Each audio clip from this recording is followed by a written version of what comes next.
ہے کہ میں نہیں مانوں گا. پھر کہا مانو گے؟ حضرت صدیق نے کہا میں نہیں مانوں گا.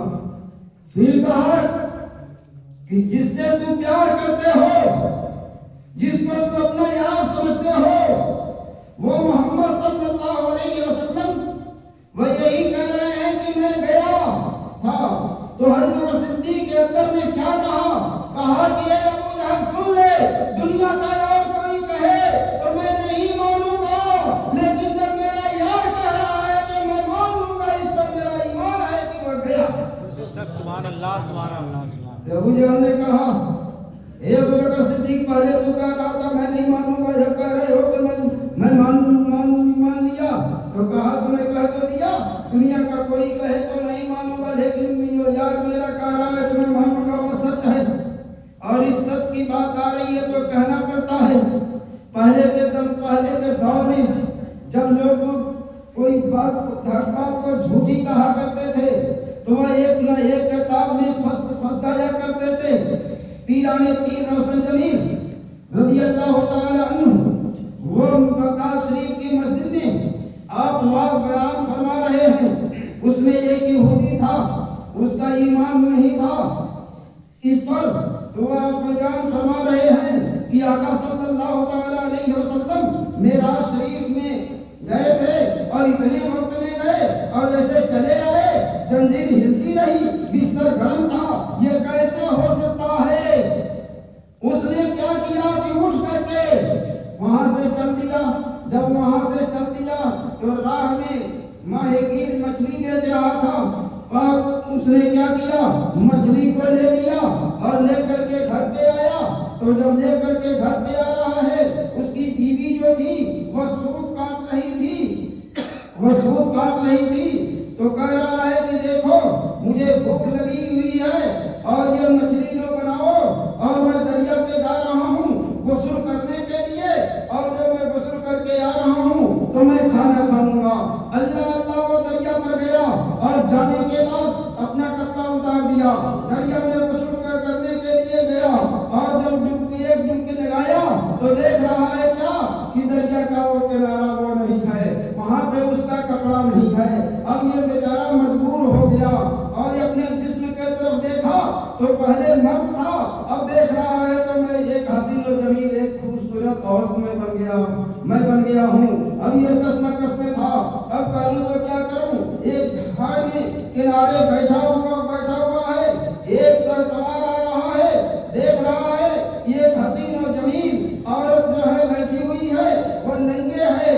اس نے کیا کیا کہ چادر کو پھینک دیا. کیا کیا؟ چادر کو پھینکا. کہا بھائی اپنی جسم کو ڈھک لو، اور اس کے بعد میں وہ اپنے گھوڑے پر اس کو بیٹھا لیا، اپنے گھر لے کر کے گیا. اور گھر لے کر جانے کے بعد کیا ہو رہا ہے پیارے، یعنی اس سے نکاح کر دیا. اور نکاح کیا تو کتنے دن رکھا؟ 12 سال تک رکھا.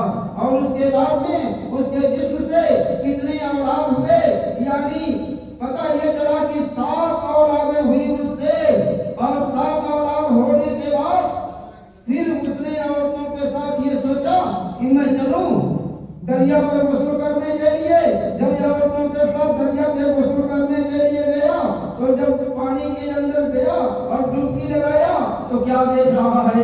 یہ دیکھ رہا ہے کہ اب جو پہلے کا دریا کا کنارہ تھا وہ دریا کا کنارہ موجود ہے، پہلے جہاں کپڑا اتارا تھا وہ کپڑا موجود ہے. اور اپنے جسم کی طرف دیکھا تو دیکھ رہا ہے کہ میں تو عورت نہیں ہوں، میں تو مرد ہو گیا ہوں. اب اس کے بعد میں جب گھر آ رہا ہے تو اپنی بیوی سے کہہ رہا ہے اتنی دیر ہو گئی اور تم نے اب تک جو ہے مچھلی نہیں بنائی اور کھانا تیار نہیں کی. بیوی کہتی ہے کیا اما یار تیرا مزاج خراب ہو چکا ہے، تیرا دماغ خراب ہو چکا ہے. اب اس سے پتہ چل گیا یارے. اب جب بیوی نے جب اتنا بات کہی تو سوچنے لگا کہ میں نے تو غوث اعظم جو بیان کر رہے تھے نبی پاک کی معراج کا واقعہ تو میں جھٹلایا تھا، اسی کا یہ کام معلوم ہو رہا ہے. جا کر کے دیکھ رہا ہے تو پیران پیر روشن جمیل وہی ابھی بیان کر رہے ہیں. اس سے ایک بات کا اور پتہ چلا، ہم بھی کہتے ہیں قرآن سے ثابت ہے کہ تھوڑے سے حصے میں لیکن تھوڑے کے حصے کو رب زیادہ کر دے تو اس کی مرضی ہے. کہیے سبحان اللہ. رب زیادہ کر دے تو اس کی مرضی ہے. اور اس راز کو اس وقت نہیں کھولا گیا. ارے اس راز کو کھولا گیا تو کب کھولا گیا؟ کتنا ٹائم لگا کہ جب اسرائیل علیہ السلام سرکار کے پاس آئے اور آئے تو وہ قبض کرنے کے لیے آئے تو سرکار نے کیا کہا کہ ایسا ہے میری عمر تو ابھی باقی ہے. میری عمر ابھی تو باقی ہے. ابھی آپ آ گئے ہیں اس لیے مجھ کو دنیا میں تو 90 سال رہنا ہے. اللہ اللہ. تو اسرائیل نے کیا کہا کہ یا رسول اللہ صلی اللہ تعالی علیہ وسلم ایسا ہے کہ اس میں آپ کو 27 برس کا زمانہ گزر گیا ہے.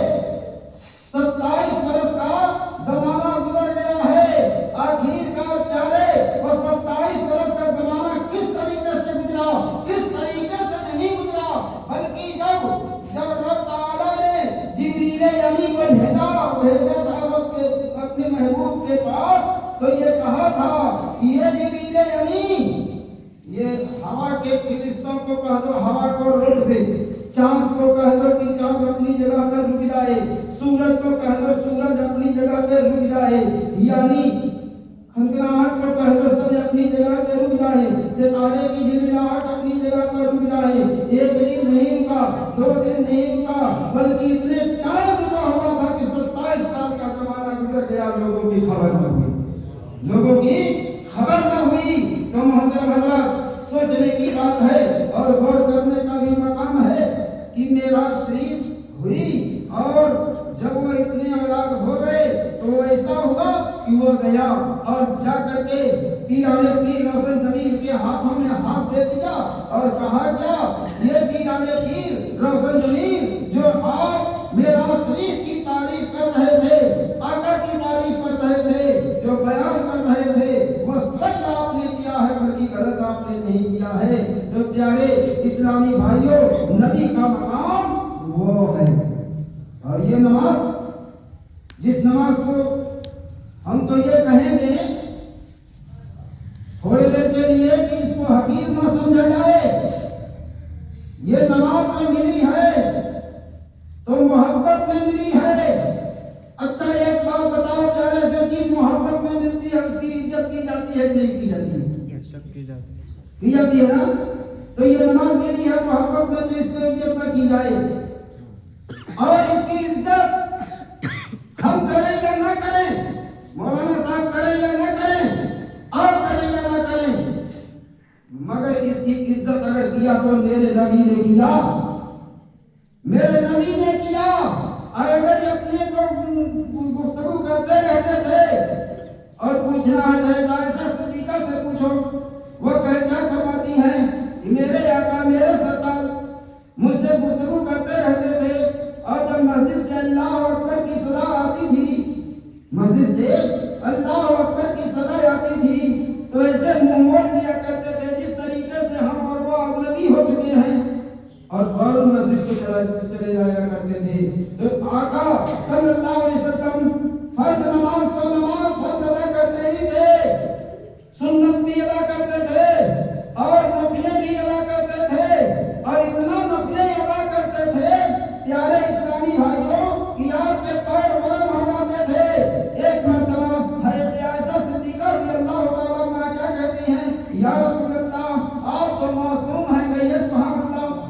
آپ تو معصوم ہیں, اتنی عبادت کرتے ہیں, آپ کے جسم سے جسم کے میں پیر ہے, آپ کے پیر جو ہے گرم ہو جاتے ہیں, جسم بھی سوکھ جاتے ہیں, پیر سے خون ظاہر ہو جاتے ہیں. تو آپ نے کیا فرمایا, اے عائشہ